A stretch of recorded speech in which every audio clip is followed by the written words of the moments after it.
ناس كتير بيسألوني هو انت ليه ما بتجربش مطاعم في اكتوبر؟ فقررت ان انا اروح اجرب مطعم هناك فاتح من اكتر من 20 سنة، وهو ابو خالد. وما شاء الله من حبه في اكتوبر فتح 3 فروع هناك، فرع في الحصري وفرع في الحي الخامس والفرع الثالث في الشيخ زايد. فيعني انا مش عارف، طب ما تطلع طيب بر، يعني روح مدينتي، روح الرحاب، روح التجمع، عامة مدينة نصر، يعني مصر كبيرة. المهم انا كل الفيديوهات تقريبا اللي بلاقيها للمطعم ده بلاقيها في الفرع بتاع وصل الدهشور، فقررت بقى ان انا اروح اصور في اقدم فرع ليهم وهو فرع الحصري. كنت هناك ومعايا 2 صحابي، فطلبنا شويه حاجات كده عشان نحاول نلم معظم المنيو. اول حاجه نزلت العيش، قعدت انقنق فيه كده عقبال ما باقي الاوردر ينزل، وعامه هو العيش كان حلو قوي، واصحابي كانوا قاعدين بيتريقوا عليا ان انا بقول ان العيش حلو، بس ساعه لما جربوه هم نفسهم قالوا عليه ان هو حلو. في اخر التجربه برضو سالت الراجل هم بيخبزوا العيش عندهم هنا، قال لي اه، فطلبت منه برضو ان انا اخش كده اصور الراجل وهو بيخبز العيش، والعيش كان شكله مغري جدا وهو طالع من الفرن. المهم 5 دقايق كده كمان والشوربه كانت نزلت، شوربه لسان عصفور سعرها 30 جنيه، شويه ليمون وفلفل كده على الشوربه واضرب يا بومبو. ودي عامه كانت بدايه مبشره عشان الشوربه كانت حلوه قوي قوي قوي. وبعد كده دخلت على المحاشي، وفي مقوله كده انا لسه مألفها دلوقتي وانا قاعد بمنتج،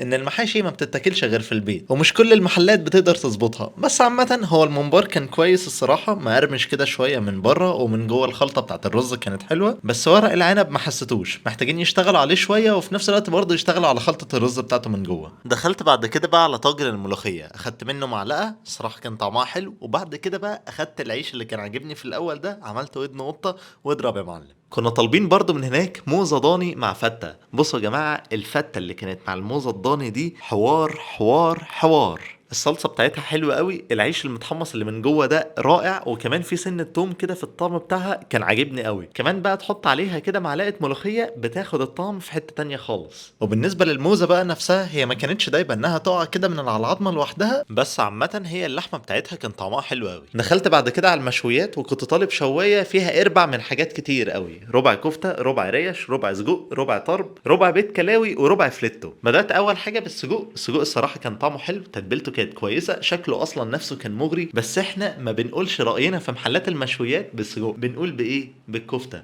الكفتة كانت عالمية، كانت حلوة قوي قوي قوي، كانت جوسي بس مش قوي، يعني مش اللي هي تبقى طرية اوفر، وفي نفس الوقت تبقى حاسس بالعضة بتاعتها دي. عامة برضو جربتها مع البابا غنوج وكان حلو قوي الصراحة. جربت برضو الطرب من هناك وهو كان باين ان هو جوسي جدا، بس الصراحة انا فضلت الكفتة اكتر. دخلت بعد كده على الريش، وانا بالنسبة لي الصراحة بحب ان الريشة كده تبقى بتتقطع بسهولة، فهي دي انا اصلا قطعتها بايدي، فالموضوع كان بسيط كده خالص، وفي نفس الوقت الصراحة طعمها كان حلو قوي قوي قوي، سواء تتبيلة او هي نفسها كلحمة، كنت مبسوط قوي بيها الصراحة. ومن الحاجات برضو اللي جربتها بيت الكلاوي، وهي حاجة كده قريبة جدا من الريش، بس الفرق ما بينها وما بين الريش ان الريش هي الضلوع اللي موجودة ما بين الكتف والبطن، وبيت الكلاوي هي الحتة بقى اللي وراها على طول، اللي هي ما بين الفخذ والبطن تقريبا. بس كطعم زي ما قلت لكم هما الاتنين قريبين جدا من بعض، ما فيش بس غير واحد صاحبي هو اللي كان شايف ان في فرق ما بينهم، بس انا صراحة ما كنتش شايف اي فرق، يعني بالعكس تتبيلة، طعم اللحمة نفسها، حتى الشدة بتاعتها الخفيفة دي، هما الاتنين قريبين جدا من بعض. وبما ان الريش كانت حلوة جدا، فبالتالي بيت الكلاوي برضو الصراحة كانت حلوة قوي. واخر حاجة جربناها بقى هو الفليتو. انا بالنسبة لي الصراحة الفليتو ده كان اول مرة اكله بالشكل ده، يعني ان هو مقطوع بالطول كده، غالبا قطعية مختلفة.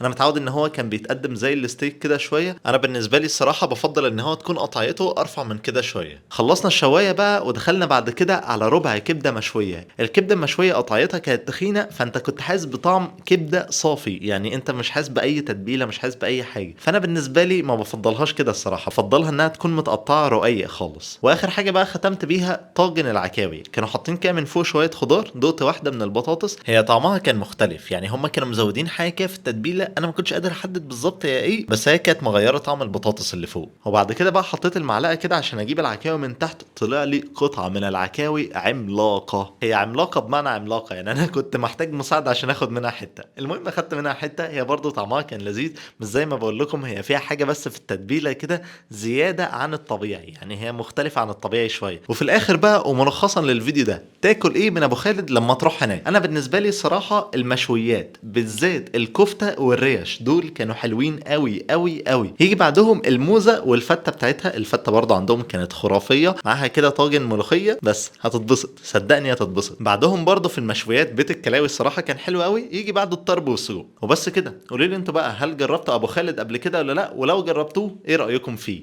شكرا جدا ليكم. لو انتوا لسه بتتفرجوا لغايه دلوقتي، كان معكم اباظه من قناه لايف وزباظه. سلام.